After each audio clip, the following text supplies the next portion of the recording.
好耶，又来给各位老铁做老铁的视频啦。本期视频的主角是体保，可爱捏。那么视频开始之前，还是例行声明一下，本期视频的所有录屏和数据都来源于创作体验服，创作体验服仅供参考，大家届时还是以正式服时装的数据为准，夹带点私货啊。体保的日配 CV 是原野光，光说这个名字你可能不知道是谁，但是你一定听过他的声音。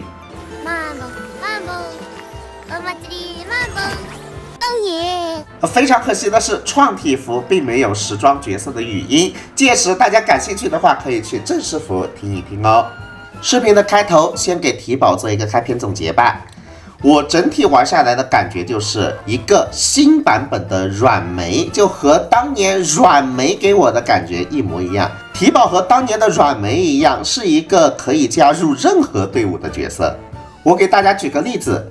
像阿格莱雅这种可以自拐很高攻击力的角色，如果你用知更鸟这种加攻击力的去辅助阿格莱雅的话，就会存在很高的稀释。但是体保不会存在任何稀释，以及一些输出模式比较特别的，比如刃这样的烧血输出，流萤这样的击破输出的伤害，都可以用体保拐。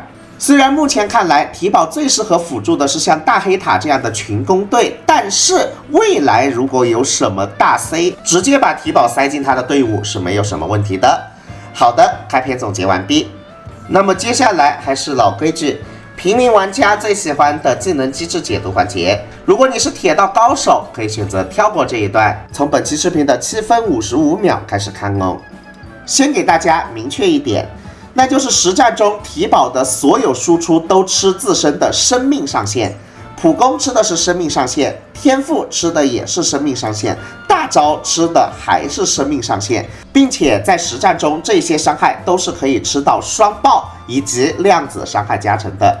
也就是说，我们在考虑给它堆属性的时候，可以优先考虑它的双爆，然后再给它带上量子属性提高，最后再给它使劲的堆生命就可以了，很简单吧？接下来进入主动技能的解读环节，先来看它的普攻。体保的普攻可以一次性打3个单位，造成中间高两边低的一个扩散伤害。除此之外，普攻就没有啥其他特殊效果啦。接下来我们来看 E 技能。使用 E 技能后，体保会给全队提供3个回合的 buff， 这个回合数呢吃自身的回合，体保每次行动都会减少1个回合，然后剩余的回合数会在头像下方进行显示。至于这个 buff 的作用其实也很简单，可以让我方全队的抗性穿透加24%。抗穿的这个城区算是一个比较稀有的城区哦，实战中不容易被稀释。同时，如果我们在战斗开始前使用了秘技的话，那么在进入战斗后，我们就可以获得一次免费的E技能，就不用手动的去开启啦，非常的方便。接下来我们来看它的大招。它的大招会对敌方全体造成一次量子伤害，并且释放大招后会开启一个持续2个回合的结界。这个持续2个回合吃的也是它自身的回合啊，就体保行动后这个回合数就会减1。结界持续期间，场上会有这样的星星吊坠的特效来提示你结界还在生效。那么这个2个回合的结界有什么用呢？它一共有2个作用。一，结界持续期间，敌方目标受到的伤害提高30%。二，结界持续期间，当我方目标进行攻击的时候，没有一个敌方角色受到攻击，则会对被攻击到的生命值最高的敌方造成一次量子附加伤害。这第2个效果是什么意思呢？我在这里给大家详细展示一下。比方说这一段录屏，我只攻击对面1个敌人，那么体保就会对该敌人造成1次量子附加伤害。再比方说这一段录屏，我一次性打到了5个敌人，那么体保就会造成5次量子附加伤害，并且这5次都会集中打到生命值最高的敌人身上。这么说大家就很容易理解了吧？也正是因为打的敌人越多，体保提供的量子附加伤害越多，所以视频的开头我才会说它更适合去辅助群攻队友。同时，我再给体保的这个量子附加伤害的机制做一些拓展。多动的角色每一次的多动回合都能触发提保的这个量子附加伤害，但是多动可以触发，不代表多段可以触发。比方说飞霄的大招是6段攻击，而6段呢，它是只能触发1次量子附加伤害的，这一点大家一定要注意。并且 DOT 伤害是无法触发这个量子附加伤害的。卡夫卡这边直伤打出了量子附加伤害，但是到了怪物的回合 ，DOT 伤害出来的时候并没有触发哦。说完这3个主动技能，接下来我们来看他的天赋。我方其他角色释放终结技后，提保发动追加攻击，对敌方全体造成等同于提保18%生命上限的量子属性伤害。该效果每个角色最多触发1次，并且提保释放终结技时重置我方其他角色可触发次数，并且提保每触发1次这个追加攻击，还能使自身的伤害提高72%，可以叠3层，持续3个回合。给大家详细展示一下这个天赋的所有内容吧。场上我飞霄先开大，飞霄开大之后会触发提保的追加攻击，看见没有？追加攻击打出去了。但是如果我飞霄再次开大，追加攻击就打不出去了，因为每一个角色它限定只能触发1次，我们需要提保开1次大才能刷新同一个角色的触发次数。这时我3月7再开一个大，还是能触发这一个追加攻击的啊，因为3月7和飞霄不是同一个人嘛。同时每次触发这个追加攻击，提保都能自拐72%的伤害。这就是这一个天赋的所有内容啦，很简单易懂吧？最后提保还有2个额外能力没有讲到。第一个额外能力，战斗开始时提保恢复30点能量，我方其他目标攻击后每击中一个目标使提保恢复1.5点的能量，也就是说群攻角色能帮他恢复更多的能量啊。第二个额外能力，结界持续期间提保的生命上限提高，提高数值等同于我方全体角色生命上限之和的9%。也就是说，像刃这样的生命值比较高的角色呢，能给提保拐更多的生命值。刃当提保的队友，能让提保自身的伤害变得更高。那我的队伍里没有带刃的情况下，提保是6050点的生命值，而队伍里带了刃的情况下，提保是6393点的生命值。但是根据我的实测，没有必要强行给提保带生命值很高的队友。在你带了生命值很高的队友的情况下，提保的伤害其实也就只提升了3%左右啊，提升的并不算很多。至此，提保的所有技能的作用和机制就给大家解读完了。以下这一段文字呢，就是它所有技能机制的一个总结，大家可以截一个图自行消化一下。个人感觉已经是保姆级的讲解了，希望对你有所帮助。好的，接下来我们进入实战环节。正式实战开始之前，我先解决大家一个最关心的问题，那就是提保在大招和 E 技能都开启的情况下，它能给主 C 拐多少伤害上去呢？先给大家测一下群攻角色吧。群攻角色我用这个黑塔进行测试，这个黑塔我把它的暴击率给堆满了，避免因为暴击率出现的误差啊。然后是6命带着今日亦是和平一日的黑塔。我们先来看一下白板伤害，白板伤害是87774。接下来我们带一个0+0的提保。所谓0+0指的是带555这种完全不会带来任何伤害拐的光锥。我们看一下纸上提保的情况，能给黑塔拐多少伤害？在0+0提保的加持下，伤害达到了166826，伤害整整提升了90%。最后我们来看一下0+1的提保能再把这个伤害拔高多少？最终伤害直接来到了201001，比起白板的时候整整提升了129%，而比起0+0提升了20%。看完了对群体角色的拐力，我们再来看一下它对单体角色的拐力是什么样的吧。白板希尔的伤害53229， 0+0提保辅助希尔伤害提升到了86853，比起白板希尔提升了63%。0+1提保辅助希尔伤害提升到了103768，比起白板希尔提升了95%，而比起0+0也是提升了20%左右。以上就是灵命提保对队友的一个伤害提升了，大家可以参考一下。那至于提保自身的伤害是什么样的呢？根据我的实测，在对面有5个怪的情况下，0+0提保的追击伤害和大招伤害大致是这样的，0+1提保的追击伤害和大招伤害大致是这样的。一场忘却之庭12层下来，0+0提保大概能提供50万左右的负 C 伤害，0+1提保则是能提供70万左右的负 C 伤害。不过呢，这只是一个大致的伤害数字啊。这个数字会根据对面怪物的数量，以及我方群攻队友的数量，还有我方多动次数等多方位因素的影响有所浮动，大家可以做个笔记。接下来我们正式进入实战环节，先看一下面板。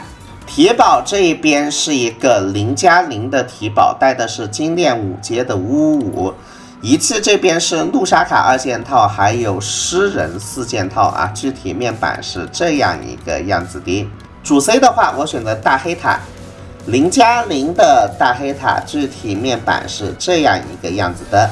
另外一个制式角色，我选择希路瓦，风4件套的希路瓦啊，然后呢带着3星光锥灵药，速度我给它堆得非常高。速度那么高的原因是因为它的作用不是打伤害，而是通过高速进行多动来给提保还有大黑塔嘎嘎回能。那最后一个奶妈我选择灵莎，灵莎这边我选择的也是风4件套，然后呢是一个0+0的灵莎，速度也给它堆得非常快。测试副本选择深渊12层的盗火行者，然后这边深渊 buff 呢，大家也可以暂停着看一下哦。好的，开局希路瓦普攻一下，然后开大。希路瓦开大之后，提保就获得了充能，提保也能开一个大，全队就享受到了55的拉条效果，并且提保的大招也打出了6万多的伤害。灵莎的大招我们先别开啊，灵莎的大招我们留到第2层再开。大黑塔开大，开大之后提保发动追加攻击。这个追加攻击又可以帮自己和大黑塔继续回能。总之，这个队伍的思路就是希路瓦和灵莎2个高速队友可以帮助提保和大黑塔回能，同时提保和大黑塔之间也能左脚踩右脚互相回能，就完全不缺能量，大家能理解吗？那现在我提保能量又满了，启动大招触发555，大黑塔就被拉上来了，第1层的灵替就达成了。不过呢，我这个队伍如果第2层也想打灵替的话，是完全不可能的。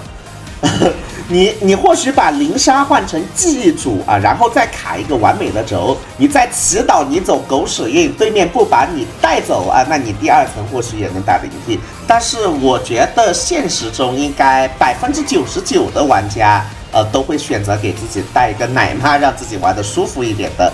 所以我就给大家演示多数人的一个打法了啊。希路瓦开一个大，给提保还有大黑塔回能。灵莎一个大招，提保又快充能完毕了啊！战绩点够用，我开1技能吧。好的，提保555拉上来，打出9万多的伤害。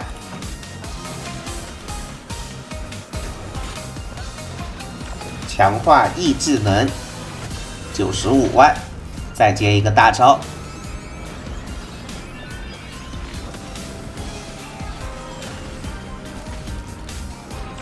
再来一个强化 E 技能，24万伤害，哇，这盗火行者实在是太肉了，我的天哪！我看看这第1条命能不能灵替啊？希路瓦开大，希路瓦开大之后，提保应该会追击一下，提保开大555，nice 5上来了。盗火行者至少第1条命我灵替了啊！来，大黑塔再加一个大招，最后一个强化 E 技能，把对面第一条命带走。但他对面还有第二条命啊，这个实在是有点过分肉了呀！现在的忘却之庭呢？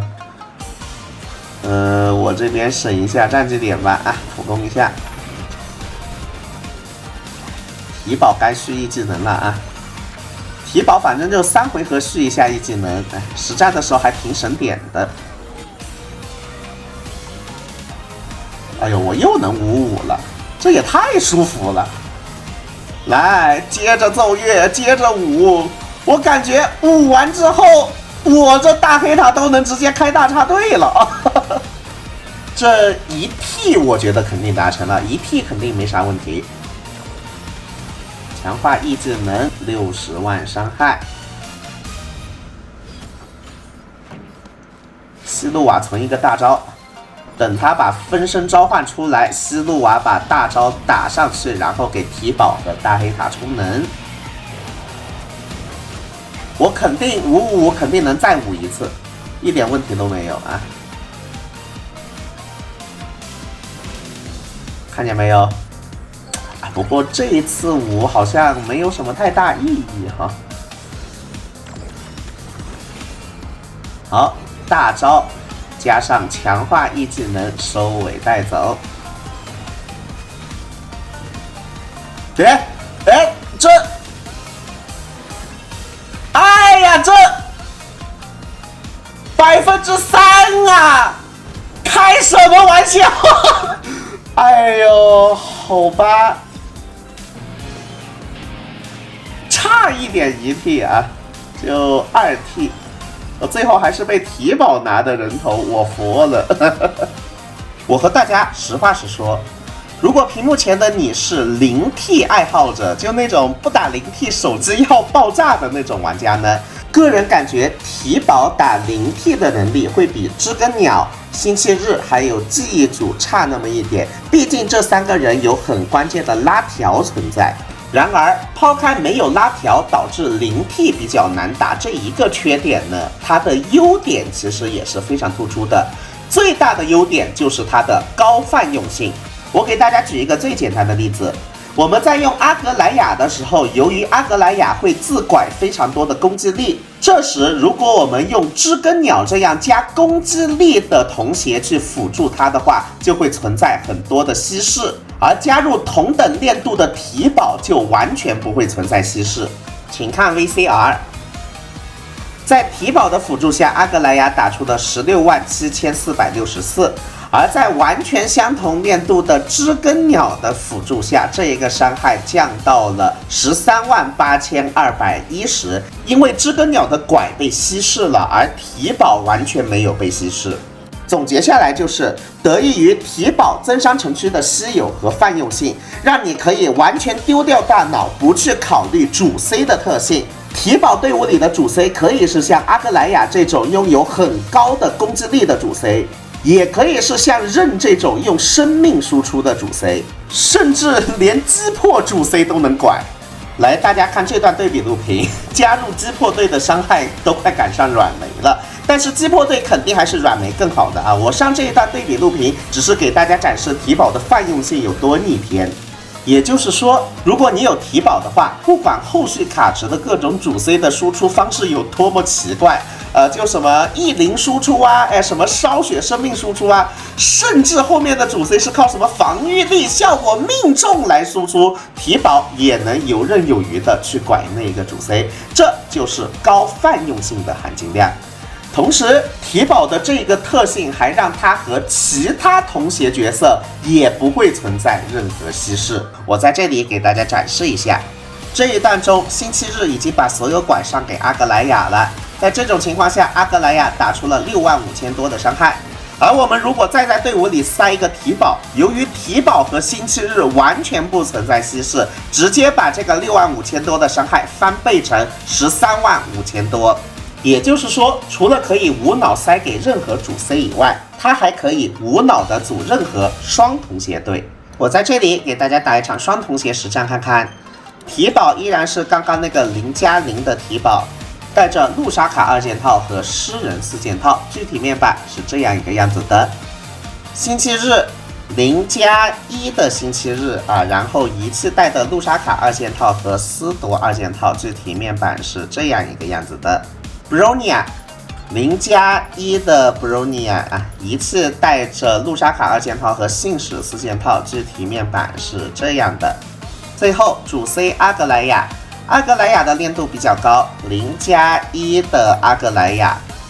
交乐园2件套和英豪4件套，具体面板是这样的，主要是速度高啊，整整174的局外速度，等于是除了体保是0+0，其他队友都是0+1的这样一个练度。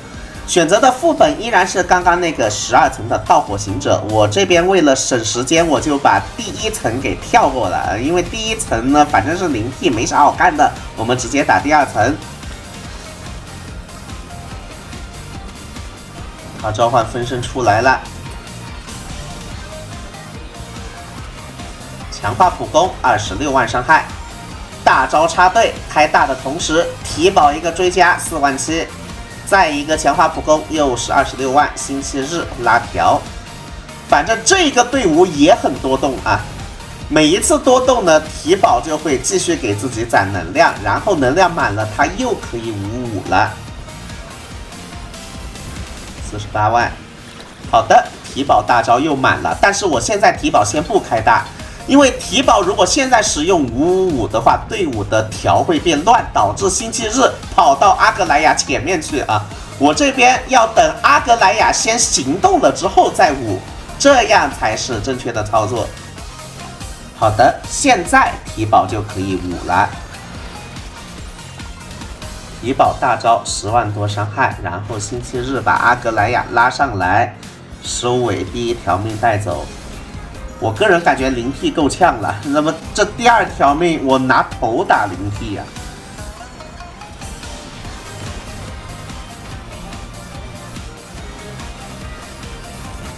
46万，哇，这太硬了。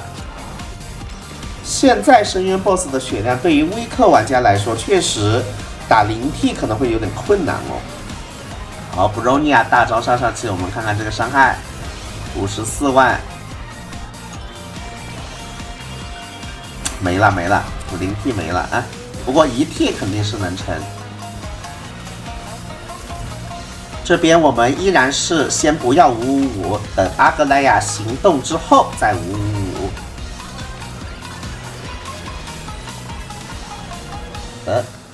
星期日拉一下，布罗尼亚再拉一下，应该就1T 带走了。这就是这个队伍的一个实战表现，不知道大家觉得怎么样呢？其实刚刚那个队伍，如果我们不选择打这个新深渊12层的盗火行者，而选择打上一期深渊12层的这一个真蛰虫，我们就可以0T 了，而且是能非常轻松的打0T。我也放上来给大家做一个参考吧。以下这一段红字和绿字就是提保这一个角色的缺点还有优点的总结，大家可以截个图消化一下。消化完后，我们进入仪器、光锥还有配对的教学环节。先来看光锥，我先把带上各个光锥后，提保给队友拐的伤害数字都放在屏幕上给大家展示，期间我就不解说了，大家可以自行参考文字。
这些文字就是所有适合提宝的光锥的一个百分比数值参考了，大家可以截个图消化一下，根据自己的仓库的库存自行选择合适的光锥。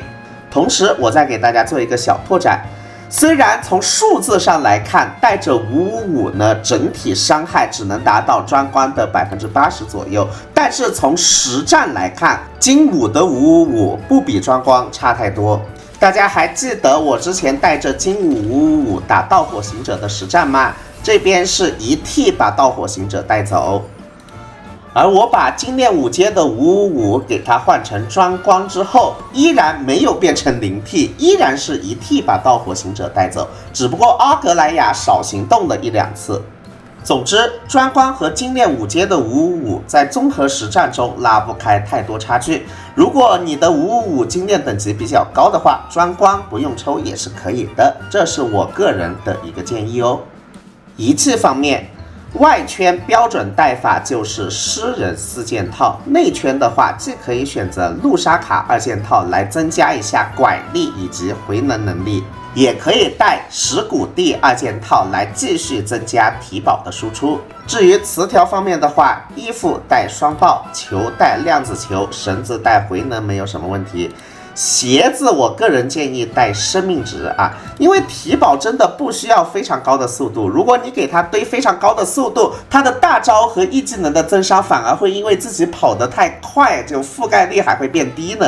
好的，我知道现在屏幕前的你想问什么，你想问高速风套温瓦克香不香？是不是利用风套的多动，来多触发555，来让提宝多拉条？个人实战下来呢，作为一些要强行打0T的黑科技，可以试试。但是对于大部分普通玩家来说，我其实并不是很推荐。为什么呢？因为风套温瓦克给提宝自身的伤害降低的太多了啊！原本一个大招能打10多万，现在一个大招连4万都没有了，大家看见没有？总之，个人玩下来，风套温瓦克虽然让提宝的拉条变多了，但是由于他自己的伤害，原本一个深渊12层提宝可以提供6、70万的伤害，你现在可能连20万伤害都提供不了了。个人整体玩下来的体验就是，还不如老老实实的给提宝堆伤害呢。总之，风套温瓦克除了那种强行想要凹0T的玩家，平民玩家呢还是没有必要像这样堆。最后配对教学环节我都不想多说什么，真的无脑加入，所有配对一点问题都没有啊。但是如果你要硬说那种最适合提宝的配对的话，个人首推像这样的群攻队所有群攻队友都可以帮提宝回能，然后提宝还可以帮大黑塔回能，左脚踩右脚非常舒服。除此之外，像这样的多动队也非常适合提宝，也可以给提宝嘎嘎提供回能。而且像阿格莱雅这种攻击力非常高的主 C 呢，提宝还不会对它有什么稀释，玩起来也很舒服。至于未来的话，未来出任何主 C 呢，提宝也是可以加入成为它的辅助的。以上就是灵命提宝的所有内容啦。那么视频的 P2 会给大家带来命座的提升环节，大家感兴趣的话可以跳转观看哦。